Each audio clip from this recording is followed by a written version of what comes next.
I am Nick Mizer.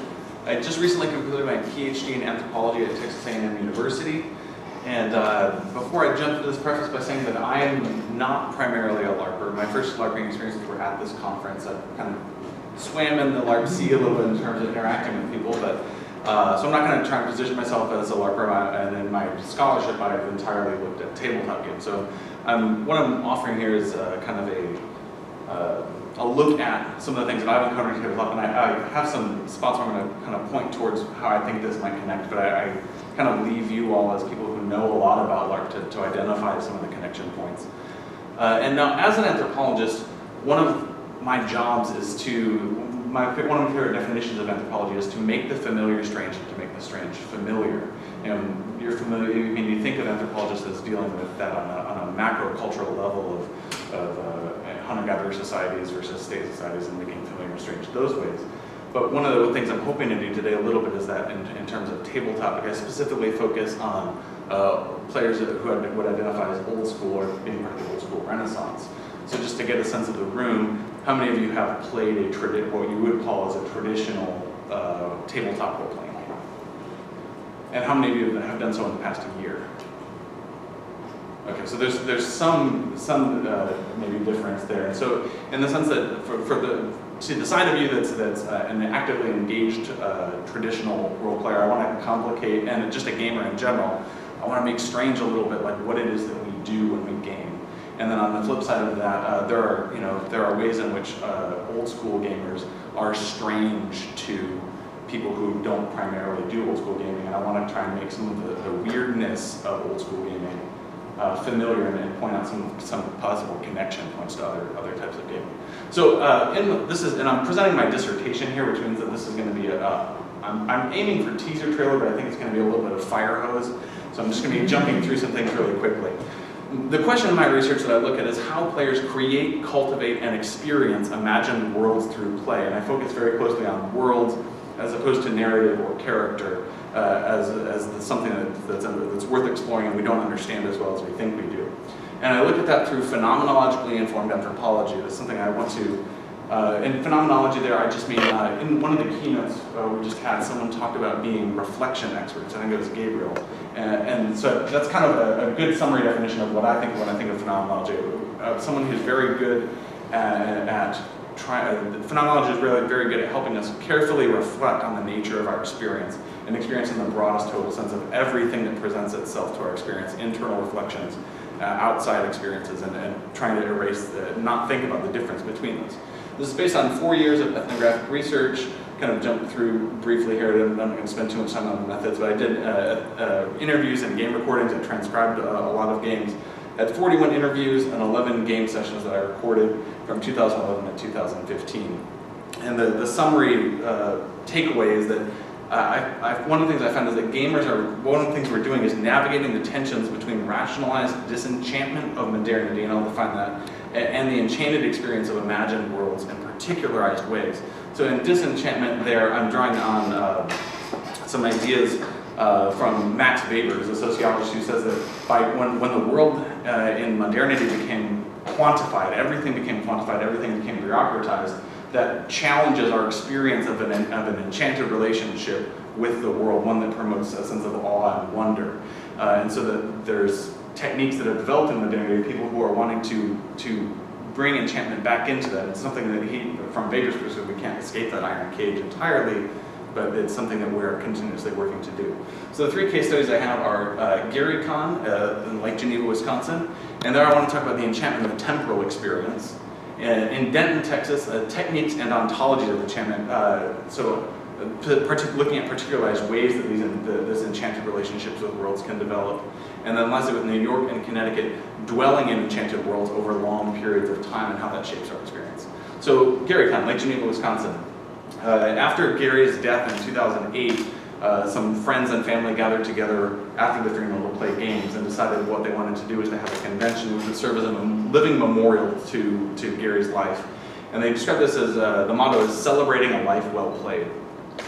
So what I found looking at that is they're not just commemorating Gary's life, they're commemorating a certain historical period in the history of gaming, but also commemorating their own lives in gaming, their personal histories of being a 7 or 8-year-old kid in their friend's basement, and what that meant for them, and coming to terms with that, the loss of that time period, in a lot of the same ways that we think about modernity and disenchantment as being losses. And so what I find, Paul Connerton talks about the idea of habitual skilled remembering of the past. And this is a technique that's learned, and this is what we're doing in commemoration. And what that means is we normally think of the past as receding away from us. We saw in one of the keynotes today, this idea of the further we go from the present, it becomes dotted line and fuzzy. And commemoration, in many ways, seeks to reverse that. So we experience the past instead as rushing towards us. We're bringing the past forward into the present as something we can carry into the future. And that moment of reconciling those different times that we've become separated from becomes an important experience of what gaming is about in Lake Geneva. And so the takeaway there is that to think about how the past haunts all gaming experience. We're not always doing commemorative play, but the past and our relationship to the past is something that's shaping our entry into imagined worlds and the quality of our experience when we go there. Next, I want to look at Denton, Texas. And Denton, I worked very particularly with a dungeon master named Liz Larson, who is not just a dungeon master, she also does analog video art and is a musician. So she's a performer in lots of different ways. So a lot of our conversations were about how her view of performance as a whole. She described once to me all of her types of performance as view screens in the pocket dimensions. And so here we're thinking about approaching imaginary worlds as if they are real. So I'll just read Liz's quote here. She says, "Fuck escapism. I play D&D to force the fictional reality inside my head onto physical space and project it outward. I kidnap reality and hold it hostage for a few hours. I don't run from it. Ambiance and landscape are vital to me." So the idea is that in one of the ways to approach imaginary worlds is to treat them as real things that exist and treat them as if they are real, and then think about ways that how are those imagined spaces brought into the physical space of play. And for Liz, that's ambiance. She talks about color, song, and choice diction as 3 sort of tools that she uses as mediums that pass more freely between those worlds and help to sort of create the bring that imagined space into the physical there. And one of the things you find is that treating worlds in this way gives, there's a sense in which the worlds and the objects have agency in the process of defining the shared space of play.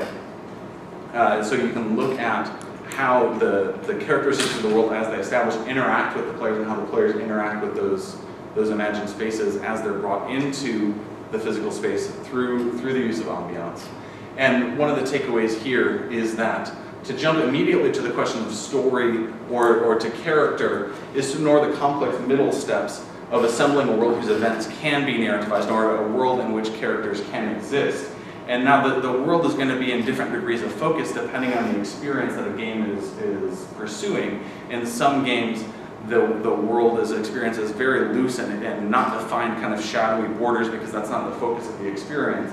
In other worlds, as we heard, if you heard Anna's talk about Russian LARPing, she used a great term that said that the world is rigid and tough, or I can't remember the exact 2 adjectives they use. It's about coming into contact with a hard-edged reality. So thinking about the nature of that world and how the experience of that shapes the narratives and the characters that exist within it is something I think we don't understand as much as we could. And that idea of hard-edged worlds came out most strongly to me when I was looking at these gamers in New York City and Portland and Connecticut, 2 groups I worked with who had played for a long period of time. In New York City, they were playing their 200th session in the same campaign by the time I arrived. And in Portland, they'd been playing in the same campaign world for over 15 years, retiring characters as needed and kind of sending them off to be NPCs elsewhere, but not resetting that game state. So what changes about our experience of the imagined world when it's built over that period of time? And one of the things I found is that drawing on this idea of immersion, it's kind of used in so many different ways. And here I'm drawing on a guy named Mark Wolf, who's a communications scholar who wants to talk about conceptual immersion, meaning that the way that we approach the details about an imagined world and become immersed in that and sort of coming to experience an imagined world in ways that are similar to the way we experience the primary world. And one of the key moments for that is what he calls saturation, kind of this liquid metaphor of you're soaking in a sponge, and then at a certain point you can't soak in any more of it, and that is the point at which sort of there's an experience that's very similar to how we experience the primary world, which is you can't take in all the details of experience. And that's taken as a given for how we think about the primary world, but that's a kind of experience of an imaginary world that these gamers in particular are seeking. And to think about how that shapes over as the tank continues to grow and grow, there even becomes a threat of what I call overflow, where the things can be lost because they spill over the edge. And so these gamers over long periods of time have to develop techniques for controlling that overflow, things like Wikipedia pages listing all the NPCs. And this diagram here, which I won't go into detail of, is kind of trying to break down the distribution of labor in a group of, some people are kind of doing damage control on spatial knowledge, so they're being very careful about mapping for the campaign and making sure that knowledge doesn't go away. And some people are keeping track of political details or micro details, sort of in a cultivating sense of asking, trying to figure out, well, what are these lamps on the wall made of, and then making that knowledge about the game world accessible to everyone else in the group.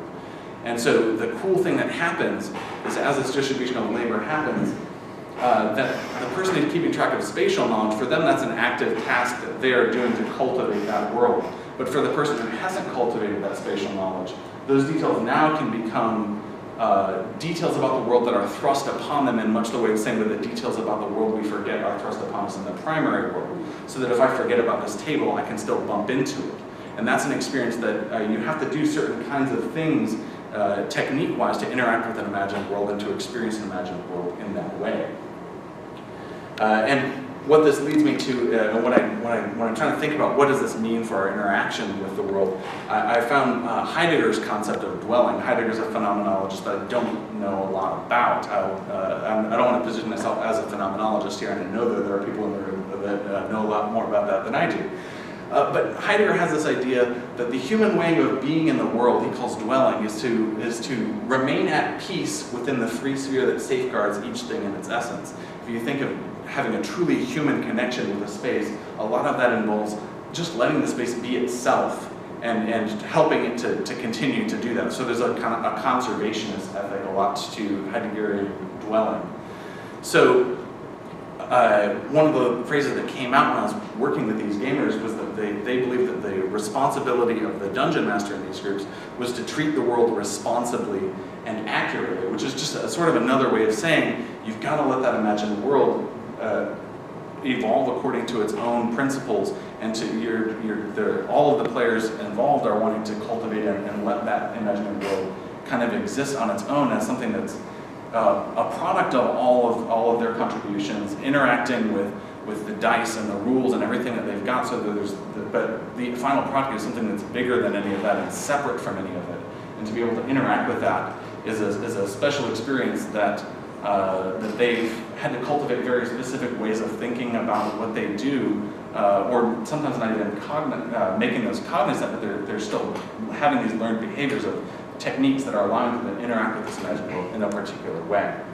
So where that leaves us, and the conclusions I want to kind of reiterate over this, is again, so to restate my initial summary of what I'm saying is that gamers navigate the tensions between the rationalized disenchantment of modernity and the enchanted experience of imagined worlds in particularized ways. So all of those techniques that I talked about are ways of trying to bring enchantment into the experience of not just the imagined world, but to take that back into the experience of the world at large. And I think that the key thing, one of the key ways that we do that are sort of, it's too general that I didn't come up in the case study, is that, and some of the genius that happened at the birth of role-playing games was D&D has been described as fantasy fiction through actuarial science. So actuarial science on this disenchantment and enchantment thing, that's a tool of disenchantment, right? It's reducing, Gary was a life insurance adjuster for a time, so he's literally reducing people's lives and deaths to statistics. But then to try and use that in gaming, that very thing that sort of reduces enchantment and wonder into a way of experiencing enchantment and almost subverting the tools of disenchantment to the ends of enchantment. So all of this shapes our understanding of the past, it shapes our techniques of play, it shapes our sense of being in the world. So to position this in going forward of where this research can take us, generalizing from case studies like I've done, I'm a qualitative ethnographer, can be difficult without further research. So there's two directions that we can go with this. One is that we need more and more detailed analyses of how particular experiences of the world are shaped, so that we can get that rich detail. And then on the other side, we need more generalized and comparative research that can identify and connect those with broader trends. So that's where I think we can go forward of trying to develop a better understanding of how imagination of imagined worlds shapes our experience of the human way of being in worlds, plural.